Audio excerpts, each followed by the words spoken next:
네, 사법개혁안 처리를 둘러싸고 연말 여의도 정가의 긴장감이 고조되고 있습니다. 민주당은 위헌 소지를 최소화하는 내용으로 사법개혁안을 예정대로 추진한다는 방침이고요. 야당은 오전부터 마라톤 회의를 열면서 강력 저지에 나섰습니다. 전국 법관 대표회의도 열려서 사법개혁안을 논의하고 있어서 주목됩니다. 정치직설 배종호 한국정치평론가 협회장, 정의연국 전 청와대 대변인과 함께 전국 현안 살펴보겠습니다. 안녕하십니까? 안녕하세요. 네, 안녕하세요. 자, 오늘 민주당이 비공개 정책 의총을 열어서 내일 이제 본회의에 올라갈 이제 법안들 이런 부분을 정리하고 있는데, 일단은 제일 연말 전국의 핫 이슈가 내란 전담 재판부 설치하는 문제, 이걸 이제 어떻게 할 것이냐, 이거 아니겠습니까? 일단 큰 방향은 연내 처리하기로 이제 방침을 정한 것 같고, 지금 뭐 일각에서도 얘기되고 있는 이제 위헌 소지 논란, 위헌 소지를 최소화하는 쪽으로 이제 법을 조금 수정하는 쪽으로 이제 가닥을 잡은 것 같은데, 오늘 뭐 법관 대표회의도 열리고 있고, 또 조국혁신당도 이제 위헌 소지를 없애야 된다라고 이제 하고 있어서 최종적으로 이 문제가 과연 이제 어떻게 조율될지 상당히 주목되는 상황인데, 어떻게 예상하십니까? 일단 내란 전담 재판부를 신설하는 것과 관련해서는 세 가지 쟁점이 있습니다. 첫 번째로는 하느냐 마느냐라는 것과 관련해서 민주당은 흔들림 없이 한다. 그리고 두 번째로는 그러면 언제 하느냐, 시기와 관련해서는 연내에 확실하게 처리한다. 이것이 이제 민주당 입장입니다. 그리고 세 번째로 그러면 내용은 어떻게 할 것이냐. 내용에 대해서는 수정 보완하겠다. 왜 수정 보완해야 되느냐? 계속해서 위헌 시비가 지금 끊이지 않고 있기 때문에 자칫 이것을 그대로 방치할 경우는 오히려 내란을 조기에 종식하는데 걸림돌이 될 수 있다. 그리고 수정 보완하는 것, 위헌 소지가 없도록 이 부분은 이제 대통령실하고도 사전에 조율해서 공감대가 있는 부분이기 때문에 지금 오늘 의총을 통해서 구체적으로 내용이 좀 수정 보완될 것 같고요. 그렇다면 현재 이제 민주당의 안은 뭐냐? 이 내란 전담 재판부 판사 추천에 관련해서입니다. 글쎄요. 그럼 어떻게 구성이 되어 있냐면은 세 군데, 그러니까 헌법재판소장이 추천하고 또 그리고 법무부 장관이 추천하고 판사회에서 추천해서 2배수로 추천하면은 대법원장이 임명하는 걸로 되어 있는데, 이걸 지금 수정하겠다라는 것과 관련해서는 조국혁신당의 안은 일단 헌법재판소장 그리고 법무부 장관은 좀 빼고 대신해서 전국 법관 대표회의 그리고 또 한국법학교수회 그리고 또 법학전문대학원 협의회, 이 세 군데에서 추천해서 대법원장이 임명하는 걸로 되어 있기 때문에 이런 범주 내에서 어떻게 오늘 의총을 통해서 최종 결정이 될지는 좀 지켜봐야 되겠습니다. 수정안을 지금 뭐 준비하고 있는데, 이 사안 자체가 일단 뭐 위헌 논란이 이렇게 커지면서 어떤 수정안이 나와도 계속해서 논란이 뭐 사그러들기는 어려울 것 같기도 하고 그런데요. 그럴 수밖에 없을 것 같습니다. 뭐 위헌 소지를 최소화한다고 하는데 그 자체의 의미를 잘 모르겠어요. 위헌 소지를 어떻게 최소화합니까? 내란 전담 재판부 자체가 위헌이란 말이죠. 왜냐하면은 지금 말씀하신 대로 이제 뭐 수정을 좀 해서 법학 교수라든가 법학 전문대학원 뭐 관계자들을 추천위원으로 한다 하더라도 외부에서 개입하는 거잖아요. 전담 재판부라는 것은 사법부 내에서 말하자면은 무작위 배당으로 재판부를 구성하는 것입니다. 사법부 내에서 자체적으로 구성해야 될 것을 외부의 제3자가 구성을 강제를 하는 거잖아요. 그렇기 때문에 재판부 자체가 위헌인데 위헌 소지를 최소화한다, 이 자체가 말이 안 되는 것입니다.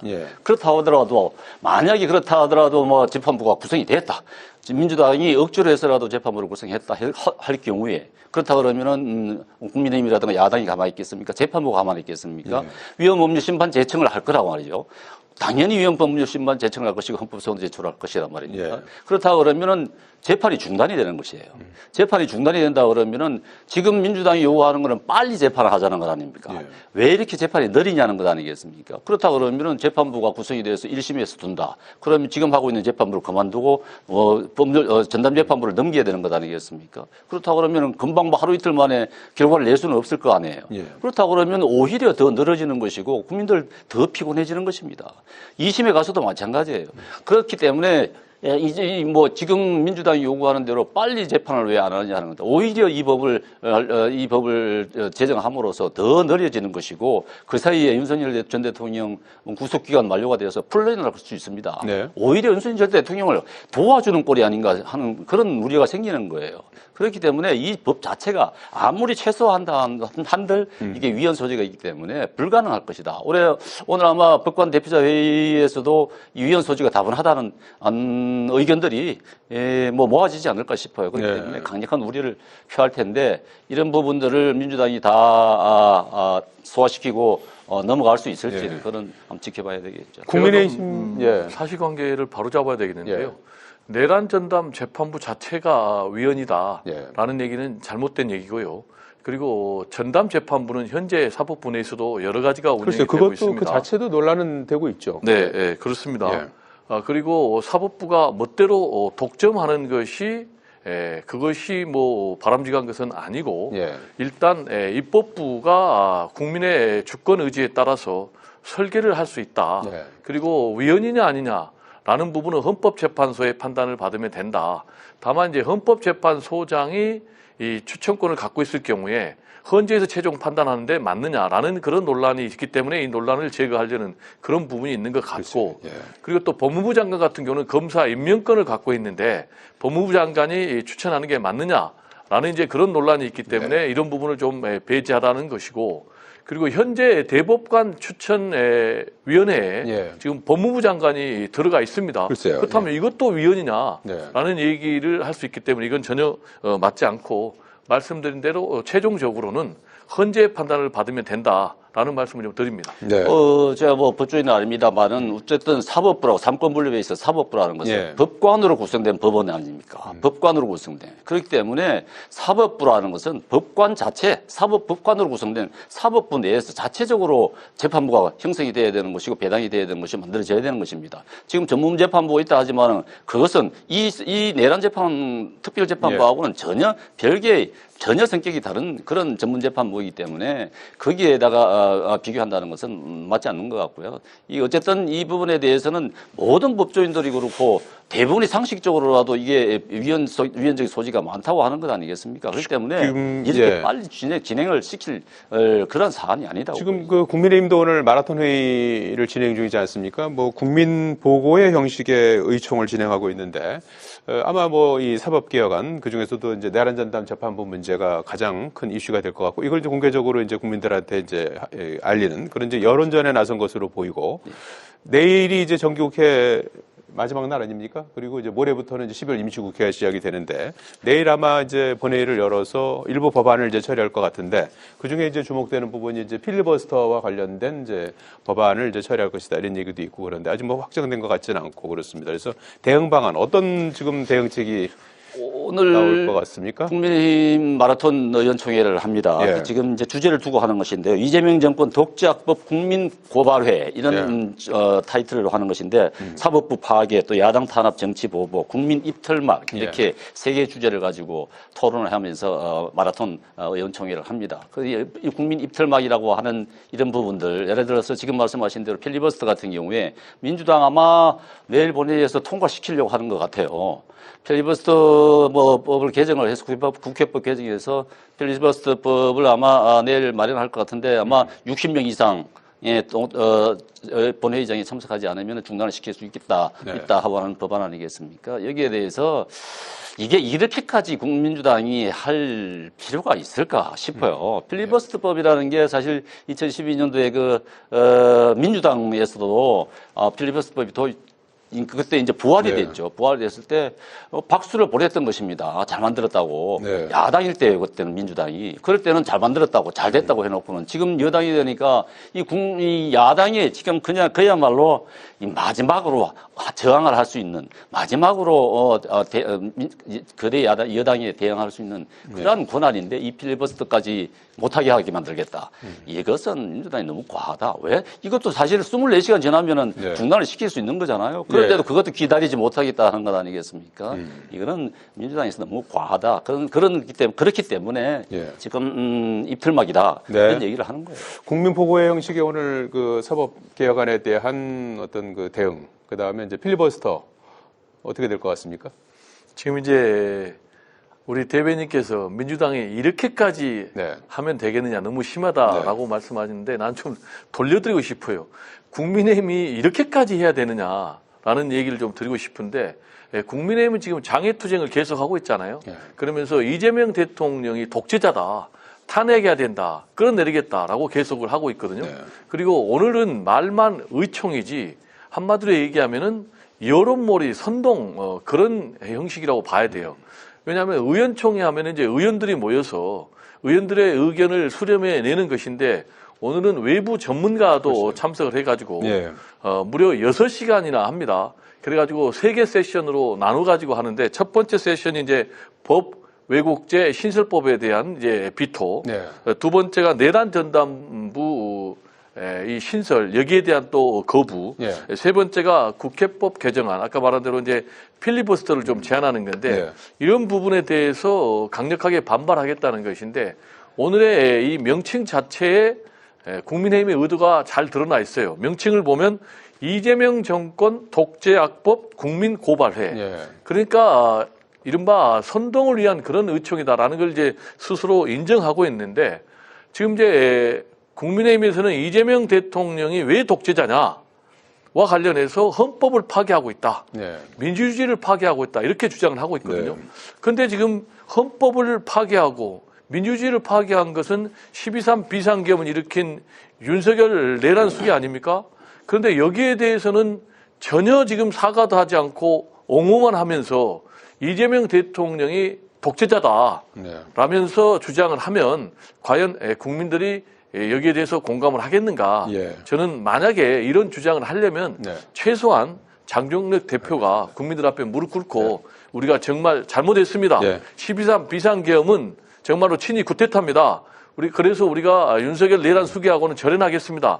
라는 고백이 먼저 있어야 된다라는 말씀을 좀 강조하고 싶습니다. 그 얘기는 조금 이따 좀 더 해보기로 하고요. 이제 국민의힘이 지금 사실 이제 소수 야당으로 이제 전락이 돼서 할 수 있는 수단이 이제 여론전이 이제 있기 때문에 이제 그런 어떤 방편의 하나로 이제 오늘 의총을 통해서 이제 이렇게 주장을 펴고 있는 것 같고, 민주당 말씀을 좀 여쭤봐야 될 것 같아요. 정청래 대표가 추진했던 1인 1표제가 중앙위에서 지난주에 부결됐어요.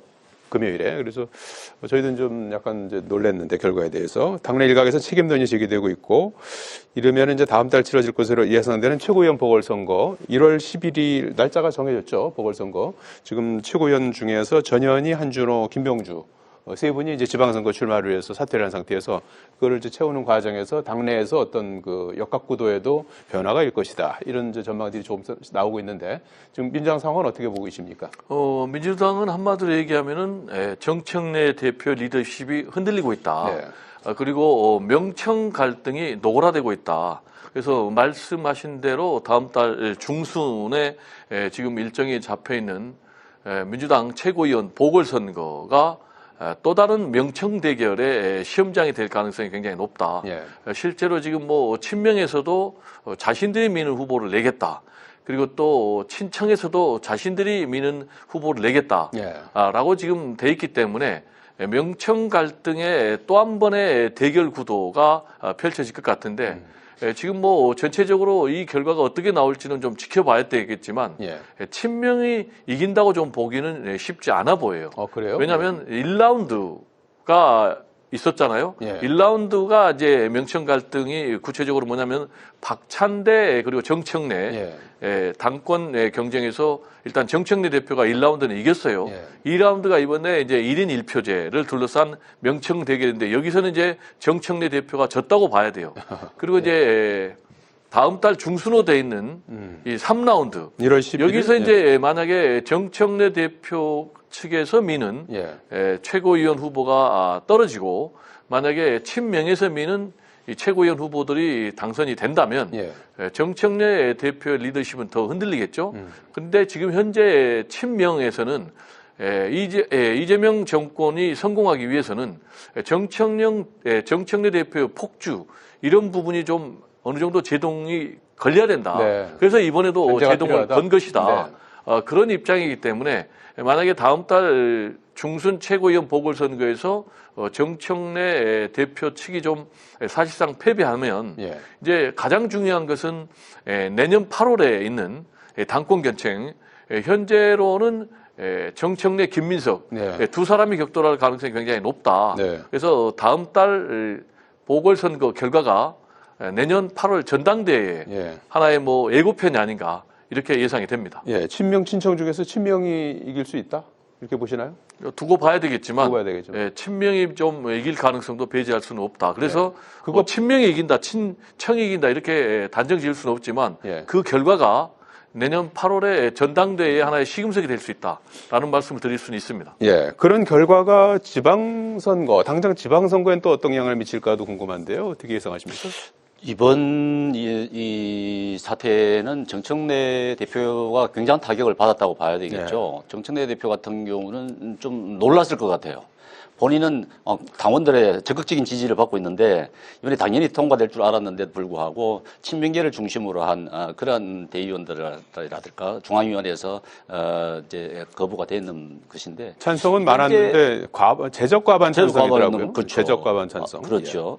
그런데 이제 그게 전 당원들의 투표에 의해서 여론에 의해서 그랬다 그러면 아마 통과됐겠죠. 그래서 중앙위기 때문에 그랬을 것 같은데 이게 이제 그 폭발성이 내재가 돼 있다고 보여집니다. 이제 지금 정청래 대표 같은 경우도 지금 대통령실과 그렇게 각을 안 세우고 있잖아요. 네. 로키로 계속 유지하고 있지 않습니까? 그렇지만 부글부글 끓고 있다고 봐야 되겠죠. 그게 이제 최고위원 보궐선거 다음 달에 있을 그 보궐선거에서 네. 대충돌을 할 수밖에 없는 그런 상황일 알겠습니다. 겁니다. 정청래 대표 같은 경우는 물러날 수 없습니다. 본인이 이제 연임을 해야 되기 때문에 다음 총선의 공천권을 행사를 해야 되는 그런 절대절명의 상황이기 때문에 예. 물러날 수 없을 것이고 또 대통령실도 물러날 수 없을 것입니다. 그 예. 정청래 대표의 독주를 막을 수밖에 없을 것이기 때문에 아마 굉장한 충돌이 있을 수밖에 없지 않을까 싶습니다. 예, 1월 11일로 예정된 이제 보궐선거 상당히 또 연초부터 주목되는 지점일 것 같고요. 끝으로 지금 장동혁 대표가 12.3 비상계엄 관련해서 사과 없이 이제 넘어가서 일각에서 이제 반발도 있고 리더십 비상에 걸려 있는데 지금 초재선 의원들 만나고 이제 경청 행보를 하고 있는데 어떻게 좀 효과가 있을까요? 어떻게 예상하십니까? 예, 여러 의원들을 개별적으로 만나고 있다. 그리고 경청 행보를 계속하고 있다는 것은 좋은 것 같습니다. 예. 많은 얘기를 듣는 건 좋은데, 근데 많은 얘기를 듣고 그것을 이제 표현을 행동으로 보여주셔야 되는 것인데 이게 이제 얼마만큼 반영을 시킬지가 이제 관건이겠죠. 그런데 이제 그렇게 그 전에도 많은 대화와 소통을 많이 하는 편이었는데 이게 반영이 제대로 안 됐다고 하는 데 대해서 불만이 이제 생기고 하는 그런 부분이란 말이죠. 네. 그래서 이제 다들 다 여러 의견들을 반영을 해서 반영을 할 것이라고 생각이 됩니다만은 그제 지금 윤한홍 의원 같은 경우 의원이죠. 예. 친윤들의 대표적인 인물 아니겠습니까? 그런 분들이 이제 윤과의 단절을 요구를 하고 있는 것 아니겠습니까? 당내에서 여러 가지 그런 의견이 있긴 한데 제가 보기에는 이런 윤한홍 의원 같은 경우를 하더라도 윤한홍 의원의 중심이 된 친윤들이 먼저 사과를 해야 된다고 봅니다. 네. 먼저 사과를 하고 자기들이 호가호위한 사람들 있잖아요. 그런 네. 사람들이 먼저 사과를 하고 잘못됐다. 친윤이 먼저 사과해야 된다. 먼저 사과를 해야 되는 것이 맞는 것 아니겠습니까? 그게 그러면서 그동안에 호가호위했던 부분에 대한 반성을 하고 그리고 자기 희생이 따라야 국민들이 공감을 하지 않겠습니까? 그런 과정 속에서 그 단계를 넘어서 당에다가 사과를 하라 요청을 하는 것이 바람직하고 거기에 대해서도 이제 당 대표가 수용을 하는 그런 방향이 맞지 않나 싶습니다. 시간이 거의 다 됐는데 장동혁 대표 언제쯤 변화를 가져올 수 있을까요? 경청 행보 끝에? 장동혁 대표는 지금 변화를 하지 않겠다라는 것을 저는 분명히 하고 있다고 봐요. 오히려? 왜냐하면 예. 지금 스킨십을 강화할 문제가 아니고 예. 노선을 바꿔야 되는 거예요. 예. 노선을 바꾼다는 건 뭐냐. 첫 번째로 12.3 비상계엄은 잘못됐다. 그리고 두 번째로 내란 수기하고 절연하겠다. 그리고 세 번째로는 강성 극우 세력만 보고 가지 않겠다라는 것에 대한 입장 표명이 있어야 되는데 지금 의회 폭거를 막기 위해서 12.3 비상계엄을 했다라고 정당화하고 있는 그런 상황 아닙니까? 그래서 저는 지금 리더십이 굉장히 빨간불이 켜진 위험한 상태다. 지금 윤한홍 하면은 대표적인 원조 친윤이고 또 영남권의 그런 중진인데 지금 국민의힘은 똥 묻은 개다라고까지 얘기를 하면서 면전에서 그렇기 때문에 지금 일각에서는 이 장동혁 대표 사퇴 얘기까지 나오고 있거든요. 그래서 제가 볼 때는 내년 지방선거 패배가 아니라 그 전에도 쫓겨날 가능성이 있다. 알겠습니다. 이렇게 좀 우려가 됩니다. 스스로부터 우선 변화해야 된다. 이렇게 지적을 해주셨습니다. 여기까지 듣겠습니다. 고맙습니다. 네, 감사합니다.